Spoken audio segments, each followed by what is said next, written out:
আমৃত্যু ভালোবাসি তোকে। লেখনীতে সালমা চৌধুরী। পর্ব ১৯। বেশ খানিকটা সময় মেঘ স্তব্ধ হয়ে বসে রইল। মনে যত কষ্ট, ক্ষোভ, অপ্রাপ্তি ছিল সবই প্রকাশ করলো আপন মনে।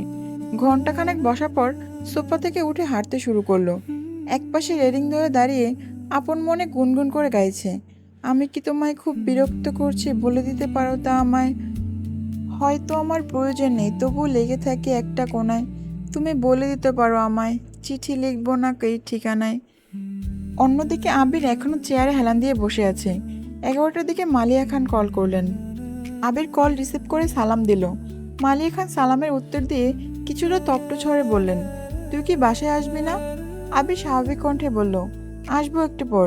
কেন? রাগান্বিত কণ্ঠে মালিয়া খান বলে উঠলেন, তোরা ভাই বোন মিলে কি শুরু করেছিস? তুই বাইরে বাইরে থাকিস, তানভীর নির্বাচনের ভেজালে 12টার আগে বাসায় ফিরতে পারে না। এদিকে তোর বোন 1-2 দিন পর পর কি হয়ে যায়, খায় না, কিছু না। তোরা যদি রাতে নাই খাবি তাহলে বলে রাখতে পারিস, আমরাও তোদের জন্য রান্না করব না। আবির হেলান দিয়ে উঠে মেরুদণ্ড সোজা করে বসলো। নিরেট কণ্ঠে শুধালো, মেঘ খায়নি? মালিয়া খান সহসা উত্তর দিলে, না। আবির গম্ভীর কণ্ঠে বলল, তুমি শুয়ে পড়ো, আমি আসছি। আর কিছু না বলে উঠে পড়লেন। আবিরকে রুম থেকে বের হতে দেখে রাকিব আর রাসেল দুজনে ছুটে আসে। অন্যান্য দিন কাজ শেষ করে 10টা থেকে 10টা 30-এর মধ্যে চলে যায় সকলে, কিন্তু আজ আবিরের মুড অফ দেখে তারা কাজ শেষ করে বসে আছে। আবিরকে কিছু বলার সাহসও পাচ্ছিল না। রাকিব স্বাভাবিক কণ্ঠে বলল, চল আমি তোকে দিয়ে আসি। আবির শান্ত কণ্ঠে জবাব দিল, আমি একা যেতে পারবো। রাকিব পুনরায় বলে উঠল, তোর হাতের অবস্থা দেখেছিস তুই? এই অবস্থায় বাইক চালালে তো অ্যাক্সিডেন্ট করবি। তার থেকে আমার কথা মান, আমি দিয়ে আসি তোকে। আবির শক্ত এসে তাকালো রাকিবের দিকে। দাঁতে দাঁত চেপে ঘোষণা করলো, বললাম তো যেতে পারবো। রাসেল ঠান্ডা কণ্ঠে বলল, এত বৃষ্টিতে বাইক নিয়ে যেতে পারবি? আবির আর কিছু বলল না। বড় বড় পা ফেলে অফিস থেকে বেরিয়ে গেল। টানা 2 ঘন্টার উপরে ভারী বর্ষণ হচ্ছে, যার ফলে ঢাকার রাস্তাঘাটে পানি জমে একাকার অবস্থা। মাথার হেলমেট পর্যন্ত নেই, চোখ মেলে দেখার অবস্থা নেই। তবুও বাইক থামাচ্ছে না 1 সেকেন্ডের জন্য। বৃষ্টির পানি এতটা ঠান্ডা, মনে হচ্ছে ফ্রিজ থেকে বের করে বরফের পানি ঢালছে কেউ। আপাদমস্তক ভিজিয়ে বাড়িতে ঢুকলো আবির। ড্রয়িং রুমে কেউ নেই। সিঁড়ি দিয়ে সোজা উঠে নিজের রুমের দিকে হাঁটে। 5 মিনিটে ফ্রেশ হয়ে একটা ধূসর রঙের টি শার্ট আর ট্রাউজার পরে রুম থেকে বের হয়। সঙ্গে সঙ্গে হাঁটা দেয় মেঘের রুমের দিকে। মেঘের দরজার সামনে এসেই বাম হাতে দরজা ধাক্কা দিল। অনবরত ঘুষির কারণে ডান হাতে তেমন শক্তি পাচ্ছে না। তারপর আবার হাতের ওপর জোর দিয়ে বাইক চালিয়ে এসেছে। দরজা খুলতে চোখ পড়ে ফাঁকা বিছানায়। কেন জানি বুকটা ছ্যাদ করে উঠল। ভিতরের দিকে দেখার চেষ্টা করলো। টেবিলের উপর ফোন, ল্যাপটপ পড়ে আছে, কিন্তু অষ্টাদশী কোথাও নেই। আবির রুমে ঢুকে বারান্দা সহ সব জায়গায় খোঁজ করলো, কিন্তু কোথাও নেই। রুম থেকে বেরিয়ে সারা বাড়িতে চক্কর দিল, তবে কোথাও মেঘকে পেল না। মিমের রুমের সামনে দাঁড়িয়ে আস্তে করে ডাকলো। সঙ্গে সঙ্গে মিম দরজা খুলল। একগাল হেসে বলল, ভাইয়া কিছু বলবেন? আবির উদ্বিগ্ন কণ্ঠে শুধালো, মেঘ কোথায়? মিম স্বাভাবিকভাবে উত্তর দিল, আপু তো রুমেই। সে যে খাবে না বলে রুমে গেল, আর তো বের হতেই দেখিনি। আবিরের চোখ মুখে চিন্তার ছাপ পড়ল। গম্ভীর কণ্ঠে শুধু বলল, ঠিক আছে। আবির আবারও মেঘের রুমে গেল। সব জায়গায় পুনরায় দেখলেও কোথাও নেই। মাথা গরম হয়ে যাচ্ছে আবিরের। চোখ মুখে উদ্বেগে মাত্রা বাড়ছে। রুম থেকে বের হয়ে নিজের রুমের দিকে যাচ্ছে। ফোন রেখে এসেছে নিজের রুমে। হঠাৎ চোখ পড়ে সিঁড়ির দিকে। মনে অজান্তেই বলে ওঠে, ও ছাদে যায়নি তো? কোনো কিছু না ভেবে ছুটে যায় ছাদের দিকে। ছাদের দরজা বাতাসে একবার খুলছে, একবার বন্ধ হচ্ছে।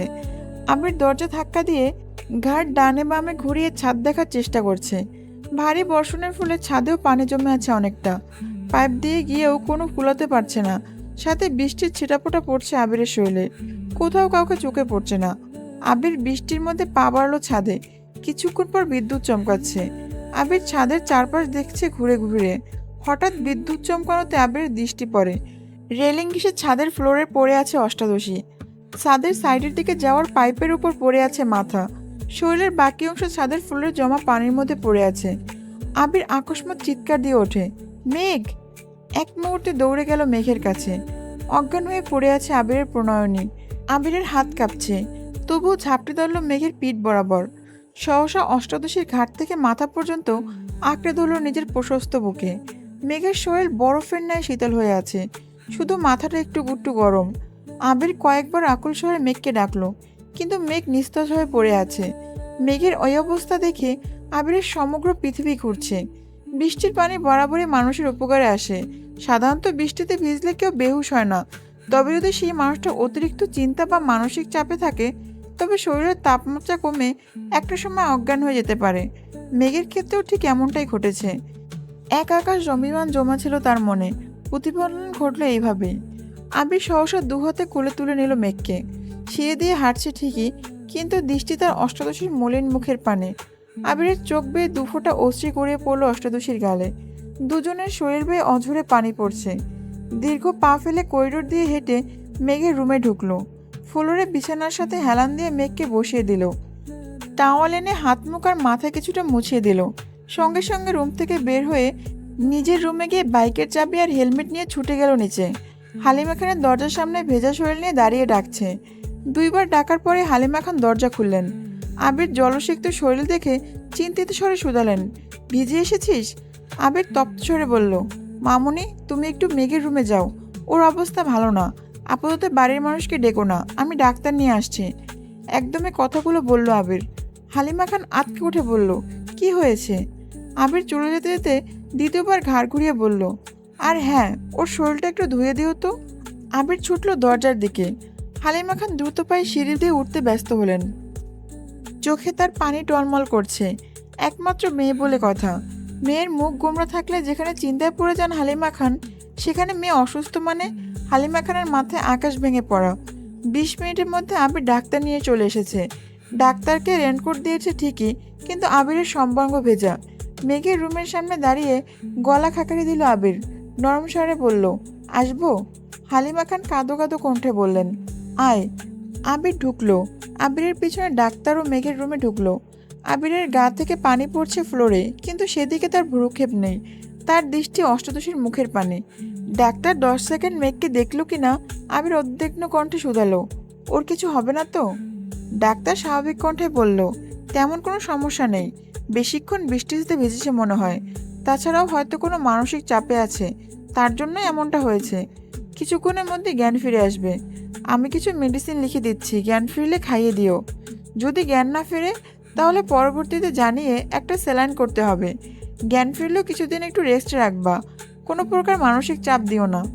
ডাক্তার প্রেসক্রিপশন লিখে আবিরের হাতে দিল। আবির ওষুধগুলোর নাম পড়ে টেবিলের উপর প্রেসক্রিপশন রেখে ডাক্তারকে নিয়ে বেরিয়ে গেল।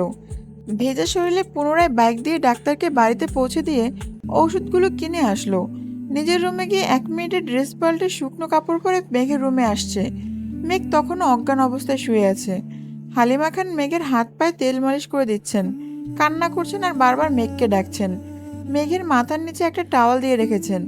আবির ওষুধগুলো টেবিলের উপর রেখে মেঘের ওয়ার্ড্রোপের একটা ড্রয়ার খুলল। এটাতে জামা কাপড়। দ্বিতীয় ড্রয়ার খুলতে চোখ পড়ল সকল ইলেকট্রনিক জিনিসপত্র। সেখান থেকে হেয়ার ড্রায়ার বের করে আনলো আবির। মেঘের কাছে দাঁড়িয়ে হালিমা খানকে বললেন, মামুনি তুমি ওকে একটু ধরে বসো। আবির নিজেই হেয়ার ড্রায়ার ঘুরিয়ে ঘুরিয়ে চুলগুলো শুকাচ্ছে মেঘের। কোমর ছড়ানো চুলগুলো ভাগ ভাগ করে শুকাতে কিছুটা সময় লাগলো। পুনরায় মেঘকে শুয়ে হাত পায়ে তেল মালিশ করতে লাগলো দুজনে। হালিমা খান আবিলকে শীতল কণ্ঠে বলেন, বাবা তুই একটু বস, আমি তোর চাচ্চুকে বলে আসি। মাঝরাতে ঘুম ভাঙলে তো উনি আবার চিন্তায় পড়ে যাবেন। আবির গম্ভীর কণ্ঠে বললেন, মেঘের এ অবস্থার কথা বলো না, শুধু শুধু চিন্তা করে শরীর খারাপ হবে। হালিমা খান ঠিক আছে বলে চলে গেলেন। হালিমা খান রুম থেকে বেরিয়ে যেতেই আবির মেঘের সান্নিধ্যে বসলেন। মেঘের বাম হাত আবিরের বুকের সাথে মিশিয়ে ওষ্ঠ এগিয়ে নিল মেঘের কানের কাছে। গুনগুন করে বলল, मैं सिर्फ तेरा रहूंगा, तुझसे ही वादा है मेरा, तू मांग ले मुस्कुरा के, मेरा प्यार हक है तेरा। তারপর অষ্টাদশী কপালে আলতোভাবে একটা চুমু দিয়ে বিছানা থেকে উঠে পড়ল। চেয়ার টেনে বসলো বিছানার পাশে। তারপর হাতে তেল মালিশ করতে লাগলো মেঘের। কিছুক্ষণের মধ্যে হালিমা খান ফিরে আসলেন। হালিমা খানও মেঘের ডান হাতে দু পায়ে মালিশ করে দিচ্ছেন আর একটু পরকে মেঘকে ডাকছেন। বেশ খানিকক্ষণ পর মেঘের জ্ঞান ফিরেছে। সঙ্গে সঙ্গে আবির মেঘের হাত ছেড়ে দিয়েছে। হালিমা খান কান্না করতে করতে মেঘকে ডাকছে, মেঘ, এই মেঘ, কি হয়েছে তোর? মেঘ কয়েকবার পিটপিট করে চাইলো মায়ের দিকে। বুঝে উঠতে পারছে না তার সাথে এতক্ষণ কি ঘটেছে। মায়ের প্রশ্নে উত্তর দেওয়ার মতো শক্তি নেই তার। চোখ ঘুরিয়ে নিজের অস্তিত্ব বোঝার চেষ্টা করছে।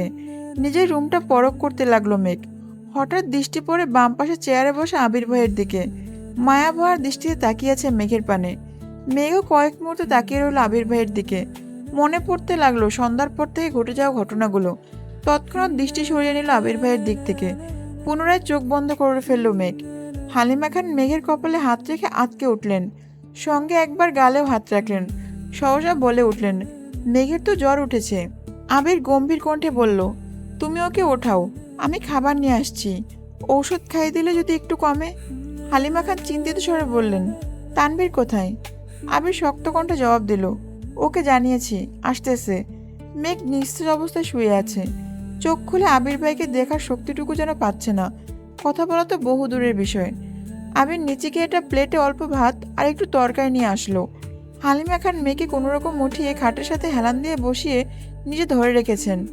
আবির ভাত মাখিয়ে মুখের সামনে ধরে ছোট করে বলল, হা কর। পুরুষালী কণ্ঠে কিছুটা কেঁপে ওঠে মেঘ। তৎক্ষণাৎ ছোট করে হা করলো। আবির ভাই অষ্টাদশীকে নিজের হাতে খাইয়ে দিচ্ছে, কিন্তু অষ্টাদশীর মনের ভেতর আনন্দ নেই, নেই কোনো উত্তেজনা। যে আবির ভাই তার মনের ভেতর সারাক্ষণ এক্কা দোকা খেলতো, সেই আবির ভাইকে চোখ মেলে দেখার সাধ্য হচ্ছে না তার। কয়েক লোকমা ভাত কোনোরকম গিলে পরের বার দিতে গেলে আস্তে করে ডানে বামে মাথা ঘুরায়। আবিরও বুঝতে পারলো মেঘের অভিভক্তি, জোর করলো না আর। হাত ধুয়ে নিজের হাতে মেঘের মুখ মুছে দিল। তারপর ঔষধ খেয়ে একবার মেঘের কপালে হাত রাখলো। জ্বরের মাত্রা বাড়ছে। আবির শীতল কণ্ঠে বলল, মামুনি তুমি থাকো ওর কাছে, কোনো সমস্যা হলে আমায় ডেকো, আমি সজাগ আছি। আবির প্লেট হাতে নিয়ে চুপচাপ বেরিয়ে গেল রুম থেকে। 10 থেকে 15 মিনিট পর তানভীর দৌড়ে বাড়িতে ঢুকে। এমপির গাড়ি করে ড্রাইভার এসে দিয়ে গেছে তানভীরকে। মেঘের রুমে গিয়ে কোমল কণ্ঠে মাকে শুধালো, কি হয়েছে মেঘের? মেঘের পাশে বসে কপালে হাত রাখলো। থার্মোমিটার এনে জ্বর মাপলো, 100 ডিগ্রি তাপমাত্রা। মেঘের জ্বরে কাঁপছে। তানভীর ছুটে গিয়ে নিজের রুমের ক্যাবিনেট থেকে আরেকটা কম্বল এনে বোনের গায়ে ছড়িয়ে দিল। তারপর একটা ছোট রুমাল ভিজিয়ে কিছুক্ষণ জল পুটলি দিল। হালিমা খান এখনো ফুপিয়ে ফুপিয়ে কাঁদছেন। তানভীর মায়ের দিকে চেয়ে মোলায়েম কণ্ঠে বলল, ডাক্তার কি বলেছে? হালিমা খান কান্নারত কণ্ঠে বললেন, বলেছেন সিরিয়াস কোনো সমস্যা নয়, রেস্ট নিতে আর চিন্তা কম করতে। ঔষধ দিয়ে গেছেন। ওষুধ খাওয়ানো হয়েছে? হালিমা খান কোমল কণ্ঠে বললেন, হ্যাঁ, আবির খাইয়ে দিয়ে গেছে। তানভীর নমনীয় কণ্ঠে মাকে প্রশ্ন করলেন, ভাইয়া কোথায়? কিছুক্ষণ হলো গেল এখান থেকে। তানভীর আর কিছু বলল না, চুপচাপ কিছুক্ষণ জল ফুটিয়ে দিল বোনের কপালে। তবে জ্বর কমার কোনো নামগন্ধ নেই। এদিকে আবির রুমে এসে বেলকুনিতে পায়চারি করতে লাগলো। বাইরে এখনো বৃষ্টি হচ্ছে। মাঝে মাঝে কিছুক্ষণ বিরতি নেয়, আবার ভারী বর্ষণ শুরু হয়।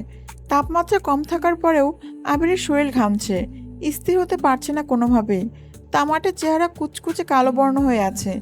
দুপুরের খাবার খেয়েছিল, তারপর সন্ধ্যা শুধু 1 কাপ কফি খেয়েছেন। মধ্যরাত হয়ে গেছে, খায়নি এখনো, তার মুখটা মলিন হয়ে আছে। হাতের অবস্থাও করুণ।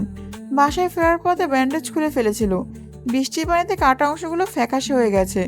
কিছুক্ষণ পর আবির বড় বড় পা ফেলে ছাদে চলে গেল। সম্পূর্ণ শরীর ভিজতে বেশি সময় লাগলো না। ছাদের কর্নার থেকে সিঙ্গেল ছোপা টেনে মাঝ বরাবর রেখে সেখানে বসে পড়ল।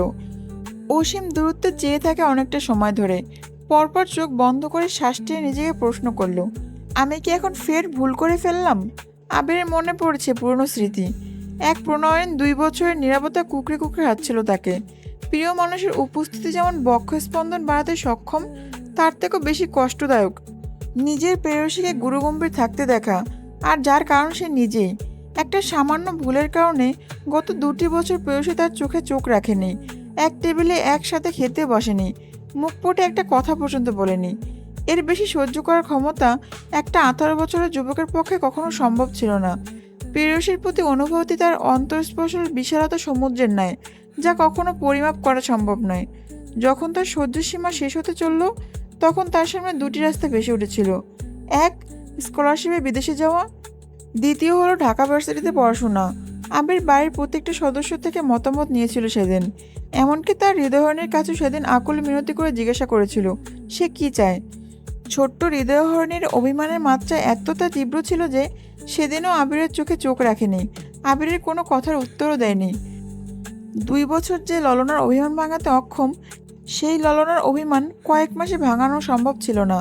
তারপরও আবির শেষবারে যাওয়ার আগে অভিভূতর ন্যায় নিষ্পলক চেয়েছিল তার সেই ললনার দিকে। যদি একবার বলতো, ভাইয়া তুমি যেও না, কিন্তু সেদিনও মুখ ফুটে কিছু বলেনি তার প্রেয়সী। আবির পাড়ি জমালো ভিনদেশে। পার্থিব জগতের মাঝে অপার্থিব সৌন্দর্য অধিকারী তার সেই ছোট্ট ললনাকে ফেলে চলে গিয়েছিল বহুদূরে।